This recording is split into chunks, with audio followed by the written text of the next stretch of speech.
The current chairman of the SEC, Gary Gensler, has just been threatened by the federal government. In fact, this was done for multiple reasons, but the main one being the Ripple vs. SEC case. And we have seen that the federal government has made it clear in the clip that I'm about to show you guys that they really are putting some pressure on Gary Gensler and they want him to settle. In fact, in one of the clips that the federal government was speaking about is they stated that they want Gary Gensler to settle with that company, with Ripple. So again, it is huge. The clip I'm about to show you guys is going to expose the fact that the federal government is really looking at XRP. And of course, as you guys see in the image right here, the federal government is also looking into building the digital US dollar using Ripple. And I know this is a big deal, but there are actually multiple facts about this, including one of them that I'll show you right now, in which the US Federal Reserve proposed to take ownership of all the XRP and buy it back, in addition to take ownership of the entire Ripple network and blocking retail purchases of XRP as an alternative to their existing financial system rather than creating a cryptocurrency. Now, this reference is because the US is trying to create a digital dollar, and instead they've decided that they'd rather go ahead and take XRP and purchase it, claim ownership of it, and then use XRP as the digital dollar. This is of course some insane news. But before we go ahead and move further, I want to remind you guys to subscribe to my channel because we are going to be giving away 1 XRP for every single subscriber by the new year. So if we hit a minimum of 15,000 subscribers, we're going to be giving away 15,000 XRP. And if we hit 20k, then I'm going to be giving away 20,000 XRP. That's my way of giving back to you guys and making sure every single one of you guys get some free XRP personally from me. So yeah, do your part if you want to win. Just smash that subscribe button with your post notifications on, hit that like button, share the video, and let's get right into it. Back to Gary Gensler. In the next 30 seconds, you guys are going to see a clip in which Gary Gensler has to face the feds, and the feds warn him that if he doesn't go ahead and settle with Ripple, that he will face some serious consequences. And well, he didn't listen, and now the consequences have arrived. In fact, I'm going to show you guys what recently got announced. He is literally screwed. Gary Gensler is going to have to testify in front of the feds, and they're going to question him about the Ripple case. He's going to be subpoenaed. It is just mind-blowing. But of course, let's go ahead and roll the clip, and then we'll talk more about the consequences of Gary Gensler. But make sure you watch this video till the end because this all connects to why December 15th is a crucial settlement date. Now let's roll the clip. Turn to cryptocurrency, which together with blockchain technologies, this is a very, very important and very promising new technology. As you know,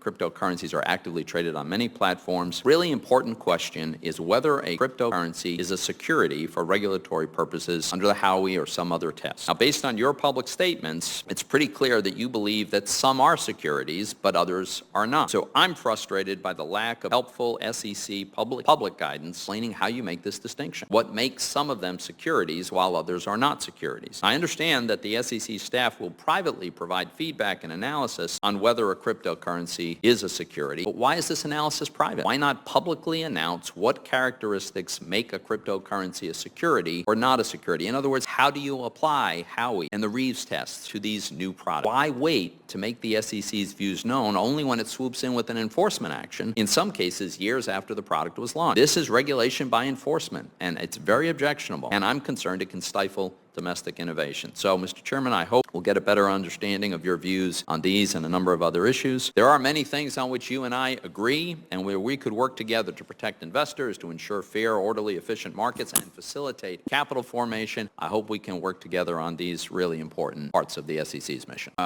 One area that appears to have nearly universal agreement is the benefit of a faster settlement cycle for equity securities. As you know, market participants seem to be confident in a T+1. My understanding is that you support these efforts. I appreciate that. I would just encourage the SEC to move ahead as quickly as reasonably possible so that that can proceed. I also think there's widespread support for fixing the money market fund rule by removing the link between the 30% weekly average liquidity and the possibility of imposing fees and gates.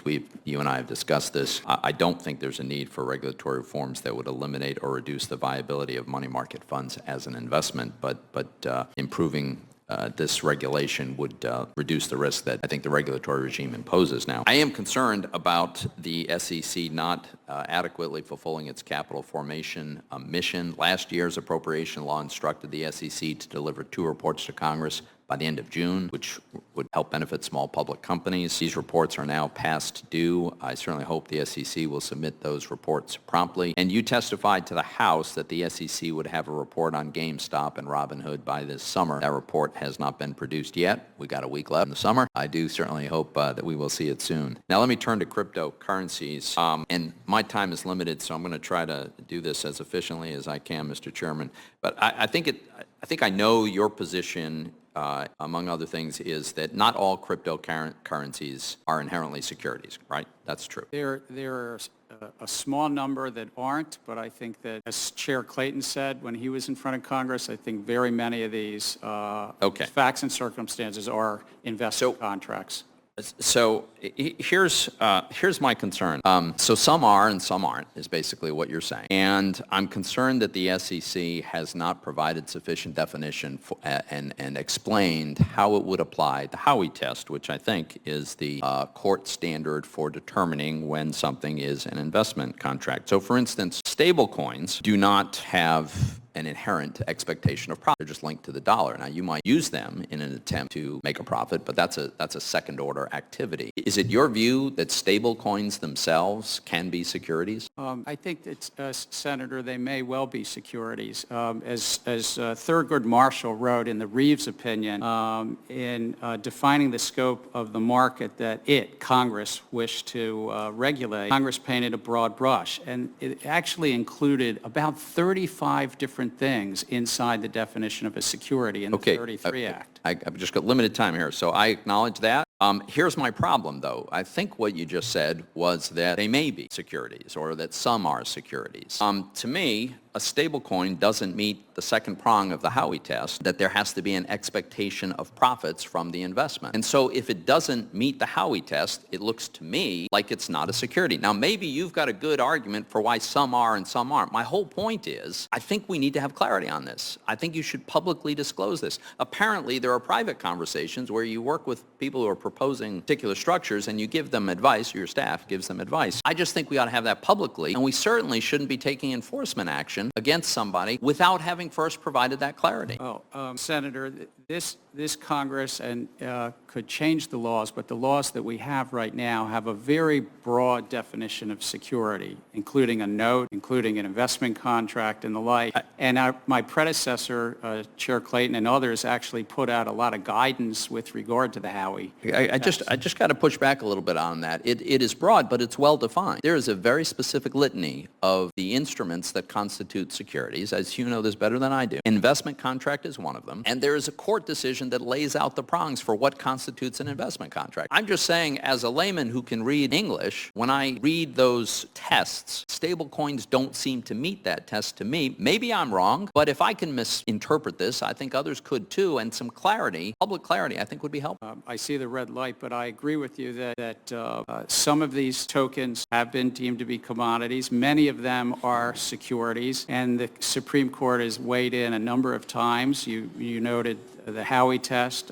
We've talked about the Reeves test was in the 1990s as well, has weighed in, and I think that there's a fair amount of clarity. Over the years, the SEC has even found, believe it or not, whiskey caskets, and the courts agreed in the 1960s were investments. And I think that at the heart of our securities laws was protecting investors against fraud. They get to decide. They get to just take the risk. You'll find I'm not negative or a minimalist about crypto. I just think it would be best if it's inside the investor protection regime that Congress laid out. All right, so as you guys seen in the clip, the feds had told Mr. Gary Gensler to go ahead and settle the lawsuit as soon as possible and to get it over with. And what did Gary Gensler do? Nothing. He completely ignored them and he continued on his journey. This is where now things take a serious turn because the date has passed and now Gary Gensler is facing the consequences of his actions. In fact, the Rep. Tom Emmer actually made it clear that the feds are now going to be going ahead and making sure that Gary Gensler testifies before Congress. And before we move further into the video, I want to remind you guys to check out metalcrypto.com where you can buy your own personalized Ripple XRP coin and the normal XRP coin with case. Now, these are very nice, and as you guys can see, they have a ton of coins like Shiba Inu, Litecoin, SapeMoon, Polkadot, Ethereum, Dogecoin, Cardano, Bitcoin, and so much more. And if you're somebody that loves XRP like me, or you know somebody that loves XRP, this is the best present for the holiday season. And it comes in gold and silver, whichever colors that you guys want. Make sure you guys do check out metalcrypto.com. The link will be down below. And let's get right back into the video. In fact, Tom Emmer tweeted that Gary Gensler must testify before Congress and answer questions about the cost of his regulatory failure. But what people do not understand is how does this connect with the settlement date of December 15th? The Gary Gensler testification before Congress is actually only going to happen after December 15th. 15th. So Gary Gensler's take would be very logical to settle the lawsuit before the date of the testification, or when he has to testify in front of Congress, and that way when he goes there he can say that there is regulation, we've gave clarity, Ripple has done,